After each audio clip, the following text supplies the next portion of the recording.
संबंध। पुरुष लोकों में भगवान ने यह बतलाया कि पापात्मा आसुरी प्रकृति वाले मूल लोग मेरा भजन नहीं करते। इससे जिज्ञासा होती है कि फिर कैसे मनुष्य आपका भजन करते हैं। इस पर भगवान कहते हैं, चतुर्विधा भजन्ते मां जना सुकृतिनो अर्जुन आर्तो जिज्ञासु अर्थार्थी ज्ञानी च भरतर्षभ।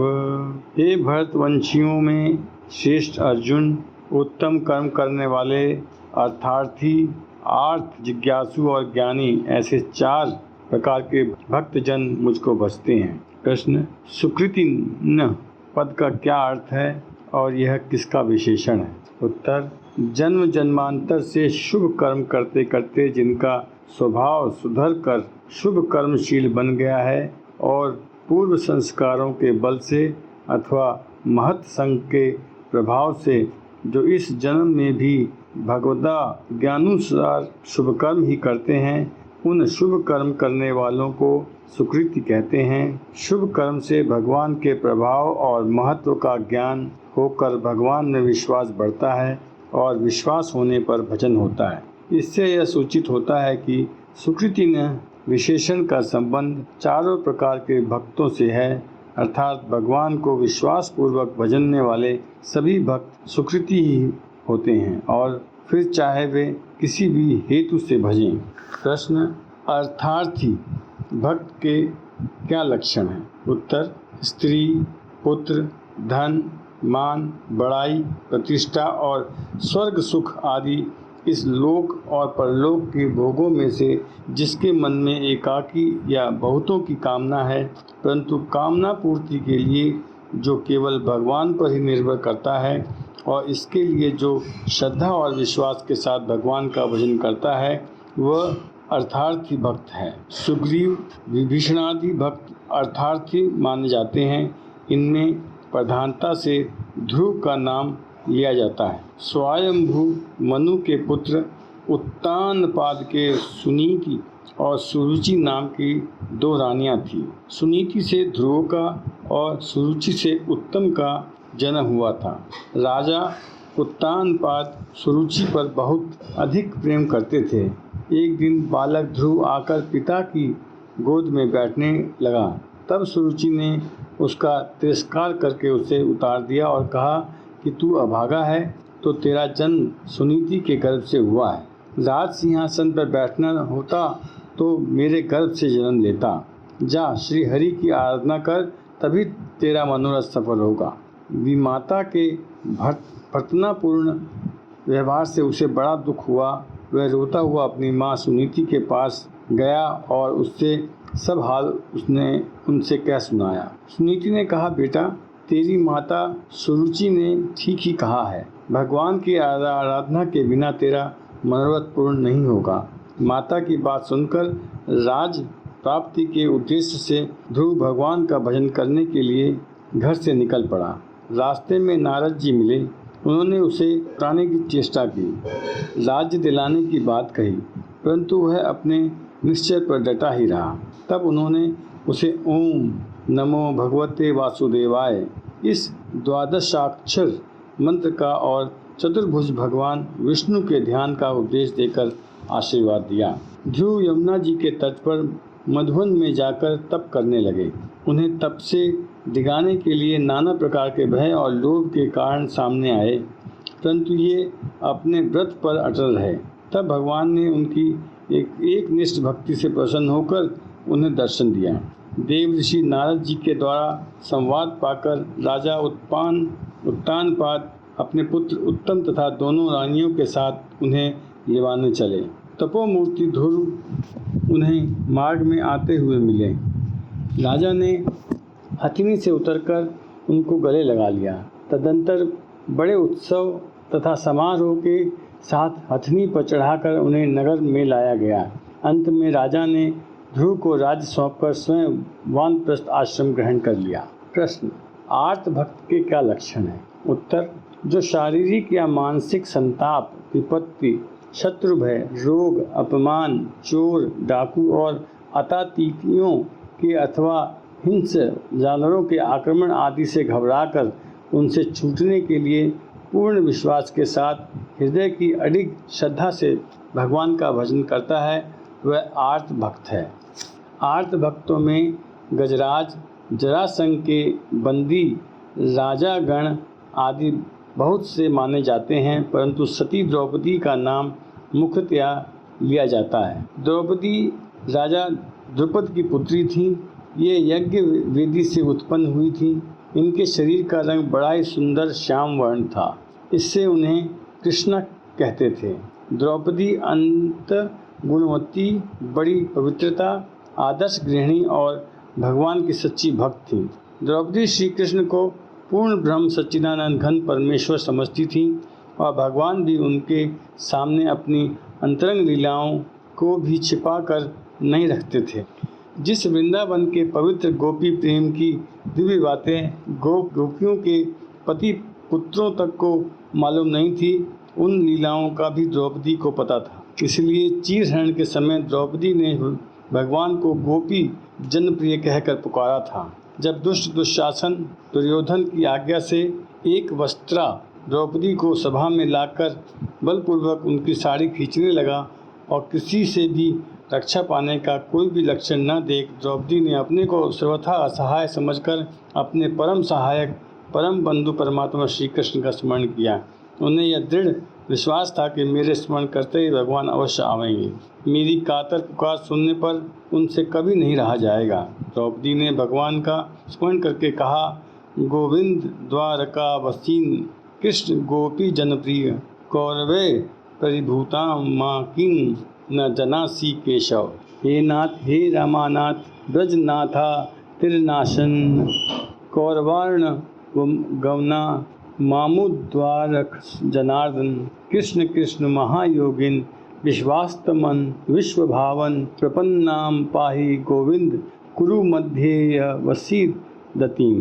हे गोविंद, हे द्वारका वासिन, हे कृष्ण, हे गोपी जनप्रिय, हे केशव, क्या तुम नहीं जान रहे हो कि कौरव मेरा तिरस्कार कर रहे हैं? हे नाथ, हे लक्ष्मीनाथ, हे ब्रजनाथ, हे दुख नाशन, हे जनार्दन, कौरव समुद्र में डूबती हुई मुझको बचाओ। हे कृष्ण, हे कृष्ण, हे महायोगिन, हे विश्वात्मन, हे विश्वभावन, हे गोविंद, कौरवों के हाथों में पड़ी हुई मुझ शरणागत दुखनी की रक्षा करो। तब द्रौपदी की पुकार सुनते ही जगदीश्वर भगवान का हृदय द्रवितभूत हो गया और वे त्यक्त्वा शयवासनम पदभयाम कृपालु कृपायाभ्यागात कृपालु भगवान कृपा परवश हो शैया छोड़कर पैदल ही दौड़ पड़े। कौरवों की दानवी सभा में भगवान का वस्त्रावतार हो गया। द्रौपदी के एक वस्त्र से दूसरा और दूसरे से तीसरा इस प्रकार भिन्न भिन्न के रंगों के वस्त्र निकलने लगे। वस्त्रों का वहाँ ढेर लग गया।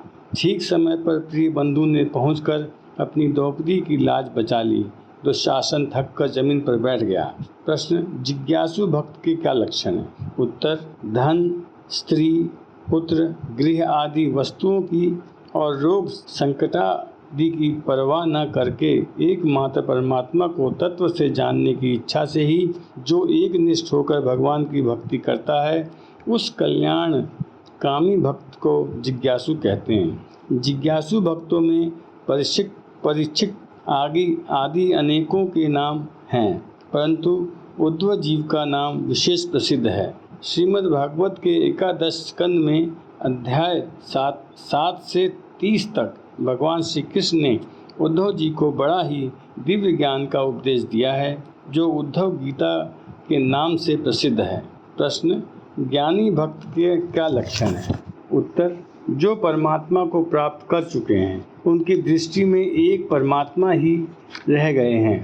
परमात्मा के अतिरिक्त और कुछ है ही नहीं, और इस प्रकार परमात्मा को प्राप्त कर लेने से जिनकी समस्त कामनाएं निःशेष रूप से समाप्त हो चुकी हैं, तथा ऐसी स्थिति में जो सहज भाव से ही परमात्मा का भजन करते हैं, वे ज्ञानी हैं। 9वें अध्याय के 13वें और 14वें श्लोक में तथा 10वें अध्याय के 3 और 15वें अध्याय के 19वें श्लोक में जिनका वर्णन है वे निष्काम, अनन्य, प्रेमी साधक भक्त भी ज्ञानी भक्तों के अंतर्गत हैं। ज्ञानियों में शुकदेव जी, सनक आदि, नारद जी और भीष्म जी आदि प्रसिद्ध हैं। बालक प्रहलाद भी ज्ञानी भक्त माने जाते हैं, जिनको माता के गर्भ में ही देव ऋषि नारद जी के द्वारा उपदेश प्राप्त हो गया था। ये दैत्यराज हिरण्यकश्यपु के पुत्र थे। हिरण्यकश्यपु भगवान से द्वेष रखता था और ये भगवान के भक्त थे। इससे हिरण्यकश्यपु ने इन्हें बहुत ही सताया, सांपों से डसाया, हाथियों से कुचलवाया, मकान से गिरवाया, समुद्र में फेंकवाया, आग में डलवाया और गुरुओं ने उन्हें मारने की चेष्टा की, परंतु भगवान इन्हें बचाते गए। इनके लिए भगवान ने श्री नरसिंह देव के रूप में प्रकट होकर हिरण्यकश्यपु का वध किया। किसी भी भय से न डरना तो प्रहलाद की ज्ञान स्थिति का सूचक है ही, पर गुरुगृह में इन्होंने बालकपन में ही अपने सहपाठियों को जो दिव्य उपदेश दिया है उससे भी इनका ज्ञानी होना सिद्ध हो जाता है। भागवत और विष्णु पुराण में इनकी सुंदर कथा पढ़नी चाहिए। प्रश्न, यहाँ च का प्रयोग करके क्या सूचित किया गया है? उत्तर, च का प्रयोग करके भगवान ने अर्थार्थी, आर्त और जिज्ञासु भक्तों की अपेक्षा ज्ञानी की विलक्षणता और श्रेष्ठता सूचित की है। 17वें, 18वें और 19वें श्लोक में जो ज्ञानी की महिमा कही गई है उसी का संकेत च के द्वारा यहाँ सूत्र रूप में किया गया है। प्रश्न, 4 प्रकार से भक्तों में एक की अपेक्षा दूसरे उत्तम कौन हैं और क्यों हैं? उत्तर, भगवान पर दृढ़ विश्वास करके किसी भी प्रकार से भगवान का भजन करने वाले सभी उत्तम हैं। इसीलिए भगवान ने चारों को ही इस श्लोक में सुकृति और 18वें श्लोक में उदार कहा है, परंतु यहाँ के वर्णन के अनुसार अपेक्षाकृत तारतम्य से देखने पर ऐसा प्रतीत होता है कि अर्थार्थी की अपेक्षा आर्त उत्तम है, आर्त की अपेक्षा जिज्ञासु और जिज्ञासु की अपेक्षा ज्ञानी उत्तम है। क्योंकि अर्थार्थी सांसारिक भोगों को सुख में हेतु समझकर उनकी कामना से भगवान को भजते हैं, वे भगवान के प्रभावों को पूर्णतया नहीं जानते, इसी से भगवान में उनका पूर्ण प्रेम नहीं होता और इसी से वे भोगों की आकांक्षा करते हैं। आर्त भक्त सुख भोग के लिए तो भगवान से कभी कुछ नहीं मांगते। इससे यद्यपि यह सिद्ध है कि अर्थार्थी की अपेक्षा उनका भगवान में अधिक प्रेम है, तथापि उनका प्रेम शरीर सुख और मान बढ़ाई आदि में कुछ बटा हुआ अवश्य है। इसी से वे घोर संकट पड़ने पर या अपमानित होने पर उससे बचने के लिए भगवान को पुकारते हैं। जिज्ञासु भक्त न भोग सुख चाहते हैं और न लौकिक विपत्तियों से घबराते हैं, वे केवल भगवान के तत्व को ही जानना चाहते हैं। इससे यह सिद्ध है कि सांसारिक भोगों में तो वे आसक्त नहीं हैं, परंतु मुक्त की कामना उनमें भी बनी हुई है। अतएव उनका प्रेम भी अर्थार्थी और आर्त की अपेक्षा विलक्षण और अधिक होने पर भी ज्ञानी की अपेक्षा न्यून ही है। परंतु समग्र भगवान के स्वरूप तत्व को जानने वाले ज्ञानी भक्त तो बिना किसी अपेक्षा के स्वाभाविक ही भगवान को निष्काम प्रेम भाव से नित्य निरंतर भजते हैं, अतएव वे सर्वोत्तम हैं। प्रश्न, यहाँ अर्जुन को भगवान ने भरतर्षभ नाम से संबोधित किया है, इससे क्या हेतु है? उत्तर, अर्जुन को भरतवंशियों में श्रेष्ठ कहकर भगवान यह सूचित करते हैं कि तुम सुकृति हो, अतः तुम तो मेरा भजन कर ही रहे हो। संबंध, 4 प्रकार के भक्तों की बात कहकर अब उनमें ज्ञानी भक्त के प्रेम की प्रशंसा और अन्यान्य भक्तों की अपेक्षा उसकी श्रेष्ठता का निरूपण करते हैं। तेषाम ज्ञानी नित्ययुक्त एक भक्तिर विषयते प्रियो ही ज्ञानिनो अत्यर्थमहं सचमं प्रिय। उनमें नित्य मुझ में एक ही भाव से स्थित अनन्य प्रेम भक्ति वाला ज्ञानी भक्त अति उत्तम है, क्योंकि मुझको तत्व से जानने वाला ज्ञानी को मैं अत्यंत प्रिय हूँ और वह ज्ञानी मुझे अत्यंत प्रिय है। प्रश्न, ज्ञानी के साथ जो नित्य युक्त और एक भक्ति विशेषण दिए गए हैं, इनका क्या अभिप्राय है? उत्तर, संसार, शरीर और अपने आप को सर्वथा भूलकर जो अन्यान्य भाव से नित्य निरंतर केवल भगवान में ही स्थित है, उसे नित्य युक्त कहते हैं। और जो भगवान में ही हेतु रहित और अविरल प्रेम करता है, उसे एक भक्ति कहते हैं। भगवान के तत्व को जानने वाले ज्ञानी भक्त में ये दोनों बातें पूर्ण रूप से होती हैं, इसलिए ये विशेषण दिए गए हैं। प्रश्न, ज्ञानी को मैं अत्यंत प्रिय हूँ और ज्ञानी मुझे अत्यंत प्रिय हैं, इस कथन का क्या अभिप्राय है? उत्तर, जिनको भगवान के यथार्थ तत्व और रहस्य की सम्यक उपलब्धि हो चुकी है, जिनको सर्वत्र सब समय और सब कुछ भगवान वत्स रूप ही दिखता है, जिनकी दृष्टि में एक भगवान के अतिरिक्त और कुछ रह ही नहीं गया है, भगवान को